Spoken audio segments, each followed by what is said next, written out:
Hey, everybody, good morning. It's Tracy Brown here from Diversity Trends. And I'm just wondering, do people think of you as a diversity cop who's focused on enforcing the law, finding everything that they do wrong, watching for their mistakes, and just simply trying to change who they are, change their values?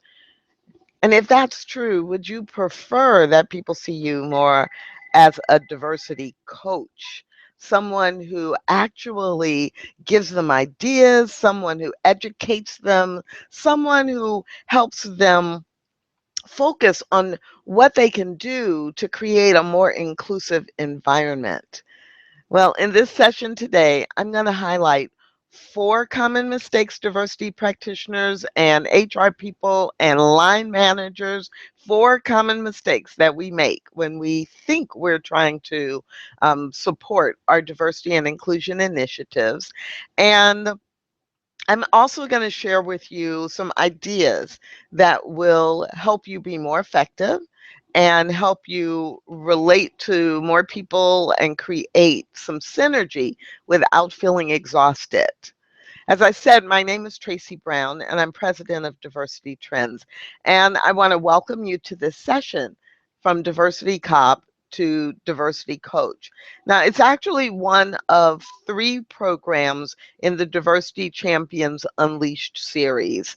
And it is this version of the program, there is a longer workshop, but this version of the program is the 30-minute highlight so that you can actually get some practical and then also move on with the rest of your day because I know you're really, really busy.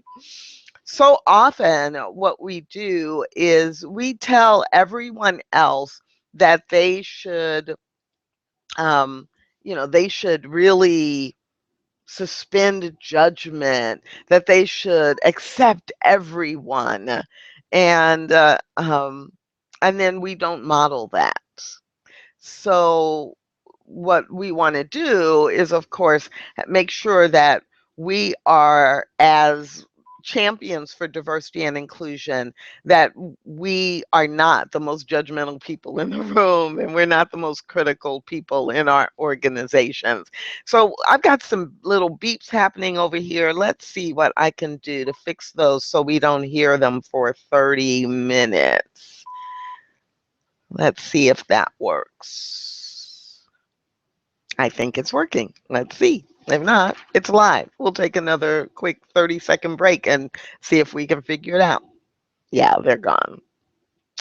So, our intent as champions for diversity and inclusion, really, for most of us, is to help others become more comfortable with differences, right?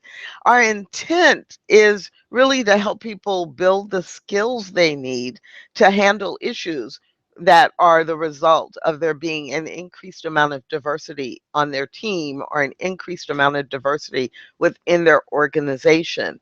But often we go about doing that in a way that's not ideal. And sometimes some of us go about it in a way that actually alienates others. So during the past 10 or 12 years, I've noticed some patterns, things that happen and behaviors that people who actually are champions for diversity, um, things that we sometimes do that work against us, that push people away instead of bringing them in toward us.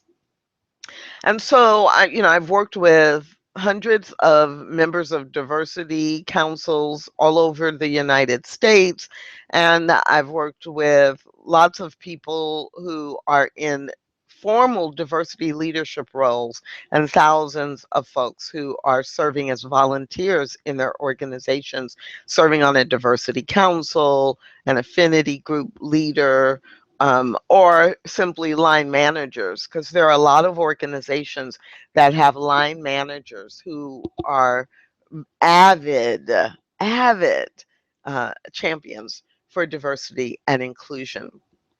And so what I've done is is looked at some of the things that we do that create more barriers than bridges. And for today, what I'm going to do is summarize 10 of those behaviors, and I'm going to talk about them from the context of four specific priorities or profiles. And that's the basis for four common mistakes that we make. So, mistake number one, I'm the enforcer. I'm the enforcer. I'm beating people up, not physically, but I'm really making them feel beat up because of my criticism. I focus on compliance and I use fear-based tactics. Another thing I might do if I'm the enforcer is, I leave people with the feeling of watch out. I'm watching you. I'm going to catch you doing something wrong.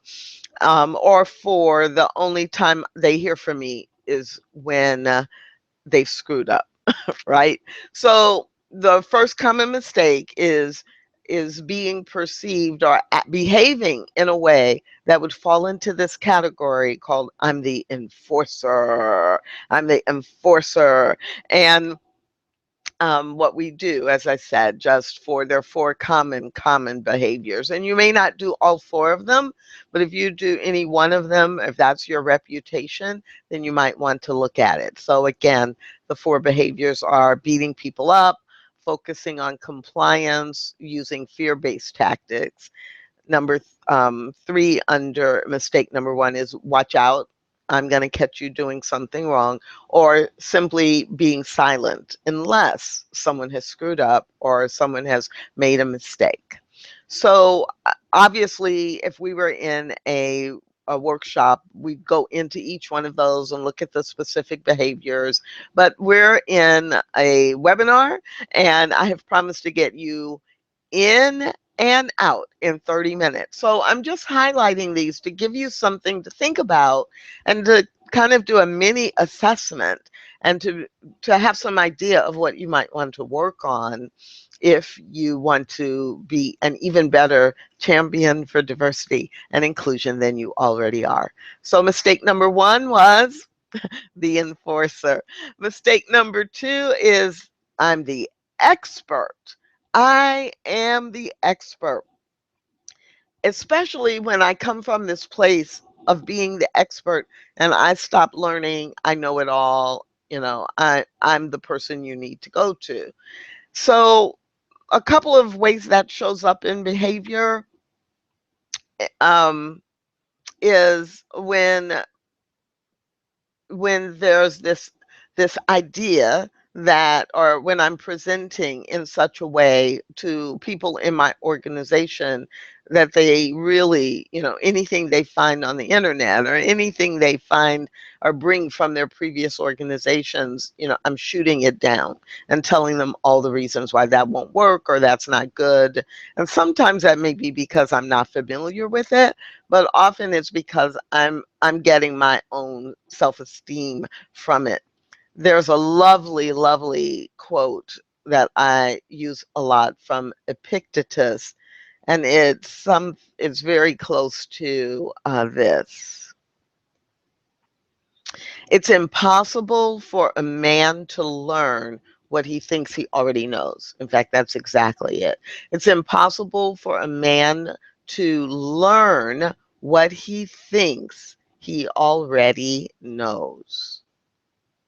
I mean, that's so simple, right? If I already know everything or everything that I think is important about a specific topic, in this case, diversity and inclusion, then it makes it really hard for me to learn something new, especially if it's coming from someone who I don't deem as an example or an expert.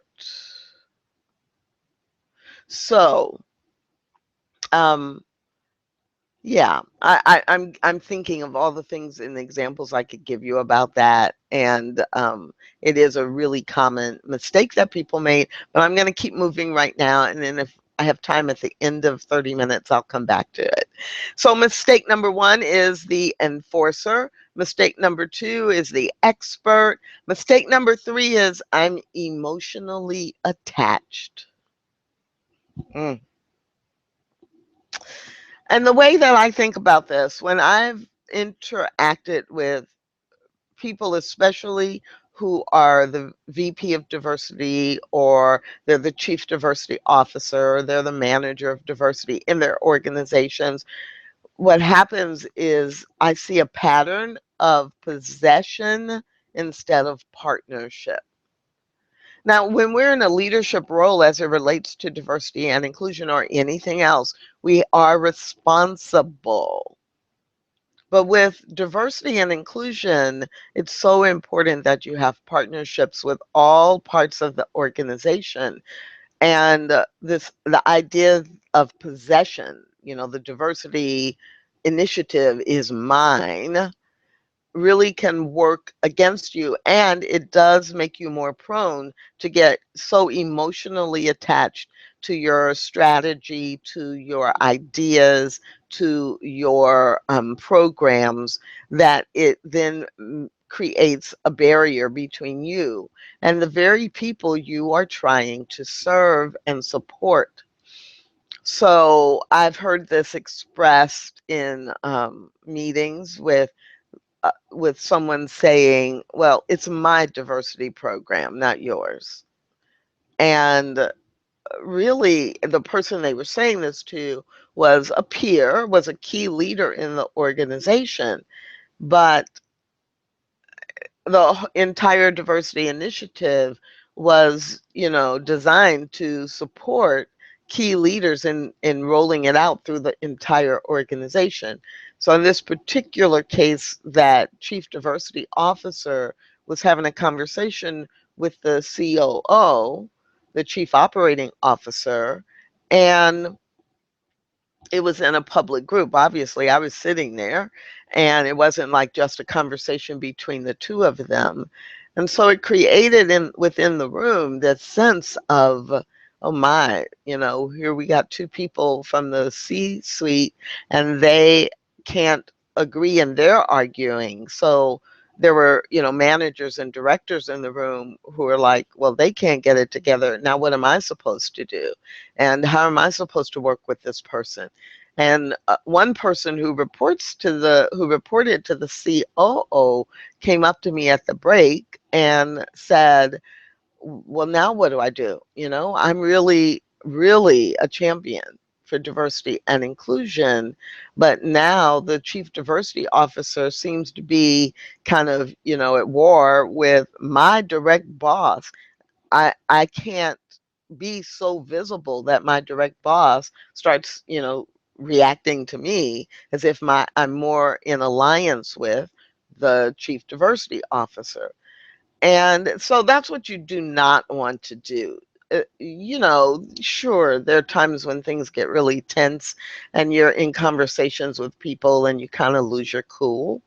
But as a pattern, you don't want to create anything um, that really sends the message that I'm so emotionally attached to this program and it's mine, and I'm clinging to it. It's like it's my self identity. Or the way this shows up even more often, it's quite frequent, I'm sad to say, is diversity and inclusion leaders behaving in a way that basically you may say a lot of different things, but basically it's give me my respect. I don't feel respected in the organization. And as a result of that, I behave badly. I act out from an emotional place instead of from a business mindset. And I understand this completely, because when you're in a staff role in an organization and you're not bringing in revenue, a significant amount of revenue, then it is easy for some parts of the organization to dismiss who you are and what you're trying to do on behalf of the company. But your biggest strength, your biggest support has to come from other key leaders. And so when it becomes territorial or when you begin behaving ways that inflate your ego or repair your ego because you've been shut down so many times, then what other people in the organization begin to see is just the emotional side. And as we know in the workplace, emotions always come up. They're a part of who we are, but often people will move away from or shy back from that emotional perspective. So even though we've done a lot of work in the last dozen years about emotional intelligence, it's still challenging for leaders who are perceived as not using their emotion in a way that helps to move the group forward. It's hard to gain the respect that you're actually um, reacting to the fact that you don't have it. So mistake number one is the enforcer. Mistake number two is the expert. Mistake number three is being emotionally attached. And mistake number four is, I'm so exhausted.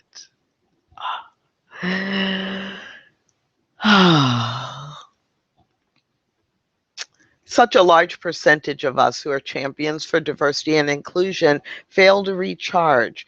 We don't go to conferences to learn new information. We don't build and use our network for ideas. And as a result of that, we're lone rangers within our organization and sometimes within our entire professional life. And we end up being exhausted, worn out.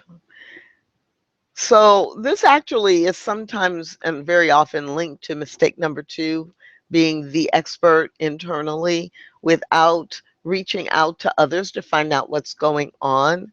The definition of insanity is doing the same thing over and over and over again, but expecting a different result. And so with your diversity and inclusion initiatives, it's the same thing. That it's so important for you to be sure that you're getting new information, that you're finding out what's going on in the field overall, and that you're using that to create insights that will help you build a new program and add new things within your organization's strategy that will be helpful. So don't get burned out. I also see that some of the diversity and inclusion professionals who are the most burned out are the most isolated. And burnout and being discouraged about the work that you've committed to do as a champion for diversity and inclusion are highly related.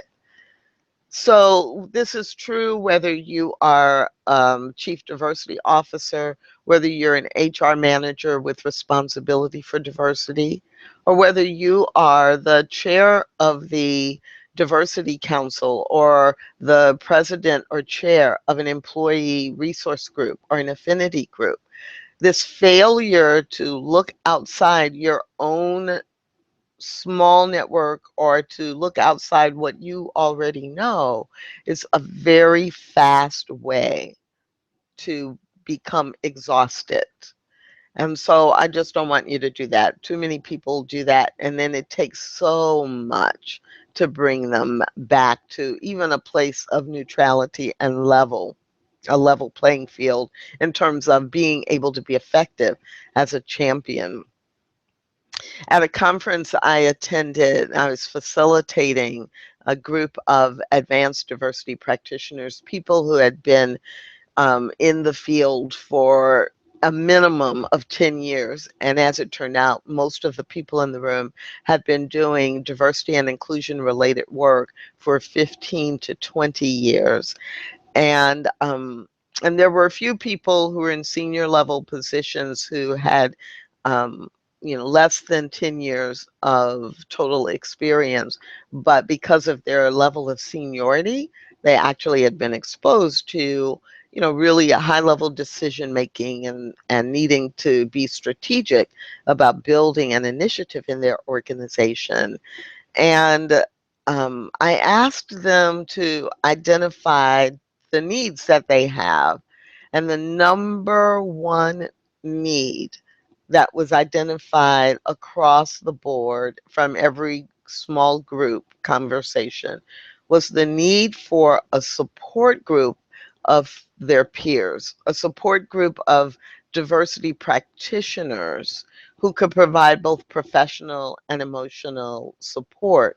So when the, times get tough, or there's um, you're hitting the wall, or there's that idea that you just need a sounding board for, this group of folks who are very experienced said the number one need they had was to have this group.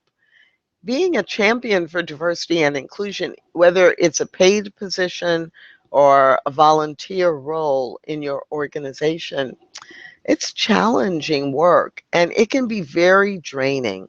So if you don't have other people who understand the toll it takes, then you're likely to be exhausted and frustrated much sooner.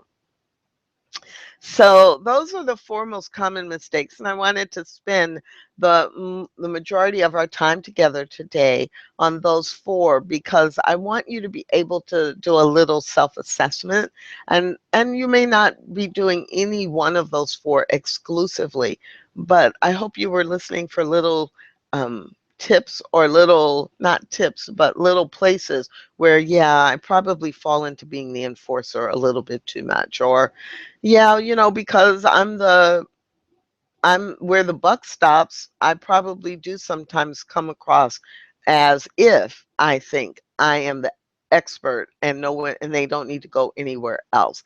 And, so you may find yourself in a small way with any of those four common mistakes, and I hope you can relate to them.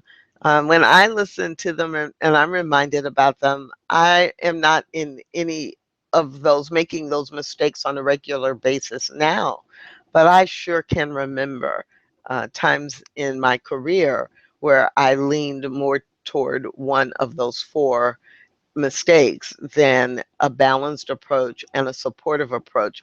And I surely can remember times when I was building more barriers than bridges. So I hope you can relate to one or more of those four common mistakes. So think about your role as a champion for diversity and inclusion, whether you're a member of a diversity council, or you're the leader for an employee affinity group, or maybe it really is a part of your job. And just reflect on where you are and how those resonate with you or reflect your own behavior.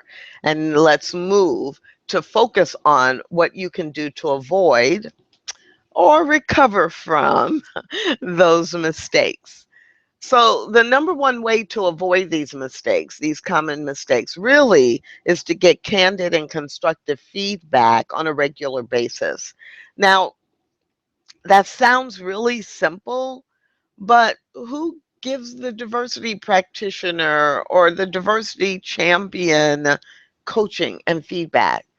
Now, I'm lucky. Some of my clients actually hire me just to do that, to, meet with the chief diversity officer once a month just for feedback, just for ideas, just to hear an update, like a check-in. And there are some organizations I've worked with that have help them set up kind of a mentoring system, so within their overall diversity initiative, there's some regular check-ins.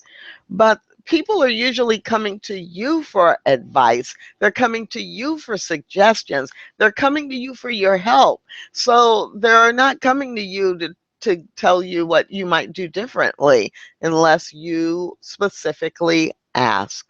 So when you're leading diversity initiatives, it's really important that even if you are the most senior person or the most experienced person as it relates to diversity and inclusion in your organization, sure, you have the most knowledge and you probably have the best skills, but it's imperative that you get feedback from others.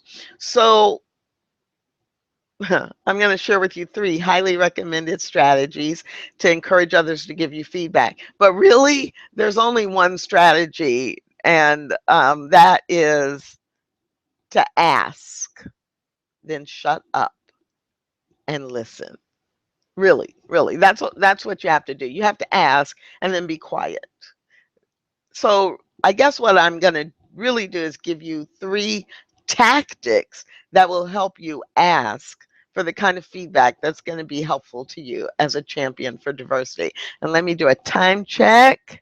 Okay, I've got to talk really, really fast to stay in 30 to 35 minutes. So the first ask strategy is to ask openly. To ask in a group. If you are the chief diversity officer or the manager of diversity for your organization, then when you're in a staff meeting with your staff, or if you're in giving others performance reviews, or if you're in a group meeting, ask for feedback. Let people know you'd like feedback. Ask openly. Ask strategy number two. Um, Ask confidentially. So sometimes people won't give you feedback in a group that they will give you one-on-one. So when you have those opportunities, to do 360-degree feedback or simply to meet one-on-one with staff, or you could do a web-based survey with everyone in the employee resource groups or everyone on the diversity council to give feedback to the chair of the council or to the staff that is serving the council. So you can ask confidentially using a survey, an intranet poll if you're in an organization that has an intranet internally, and people can be assured that their responses won't be tracked directly to them. You could also ask people to give feedback to a third party. I've only done this a couple of times, but in one organization, all of the champions for diversity, the diversity council members, the diversity affinity group leaders, not all members, but the leaders, they were asked to send their feedback to me because I was external and it was confidential. And then I looked for the trends and gave the VP for diversity and inclusion feedback based on what people had sent me. Ask strategy number three is to ask regularly. So it's not an okay thing to say, oh, okay, well, I asked them and they never said anything. And then I ask you the question. So when did you make that ask? Oh, let's see. It was mm, about 18 months ago, about a year and a half ago. We had this big retreat. I'm like, okay, great. Well, maybe nothing was up at the time, but you have to ask on a regular basis. And what I sometimes suggest you do is put a date on a calendar. Maybe if you're in a large organization, the third Monday of every month, you make a point to ask.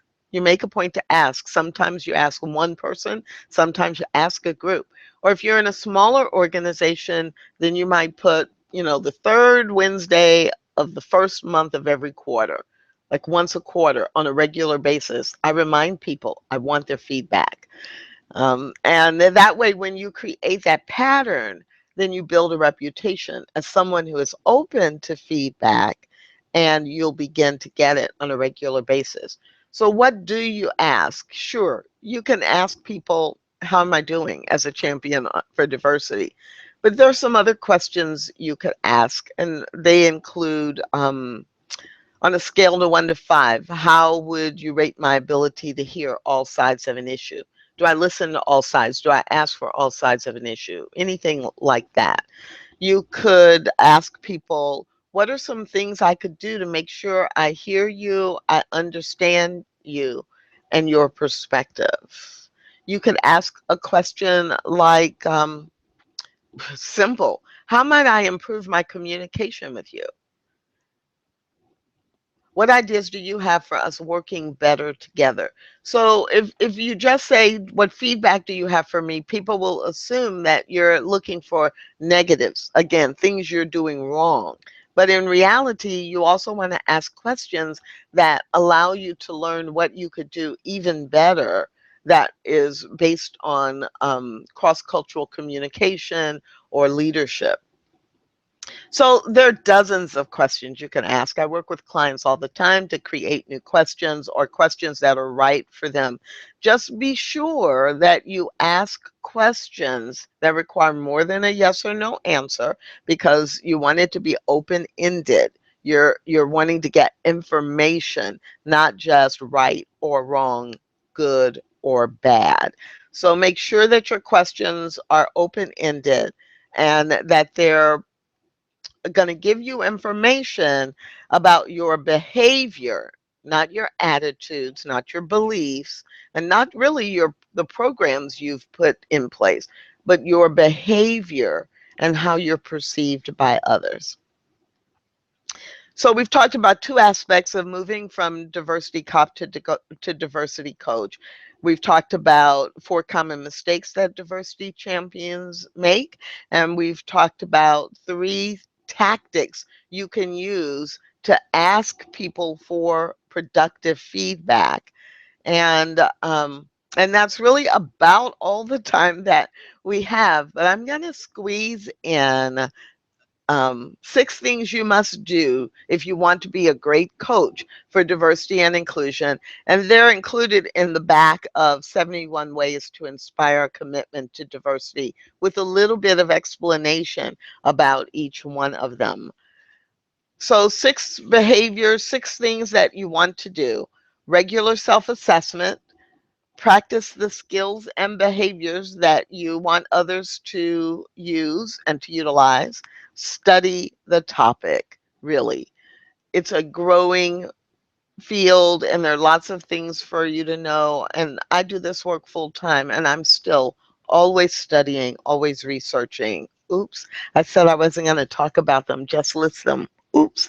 Okay, so number 4, be an ally to others. Number 5, practice non-defensive responses. And number 6, apply extraordinary listening skills. These 6 tips of things you can do to be perceived as a champion for diversity, a great coach for diversity and inclusion, can really, really help you. So we've covered 4 common mistakes that diversity practitioners and diversity champions in our organizations make. We've talked about 1 strategy, but 3 techniques to ask for the kind of feedback that will help you be effective. And I just really breezed through 6 things you must do to be an effective coach for diversity and inclusion. Now, 1 caveat: there are times, seriously, there are times when you need to be a diversity cop.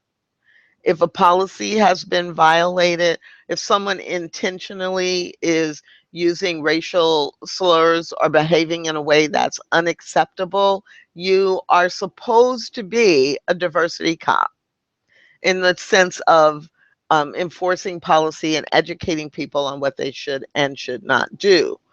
But for all the times when it's much more helpful to be a diversity coach, I hope this information has supported you on your journey. And let me remind you that one of the keys to being a successful coach for diversity and inclusion is the way that you combine 3 things. It absolutely is important for you to know a lot, but it's not only what you know, it's also what you do to create and build trust. That that's what's required for people to see you as an effective coach for diversity and inclusion. So I wish you great success. And if you'd like more information about diversity trends, please visit diversity-strategy.com or visit me at tracybrown.com. Thanks so much. Have a great day.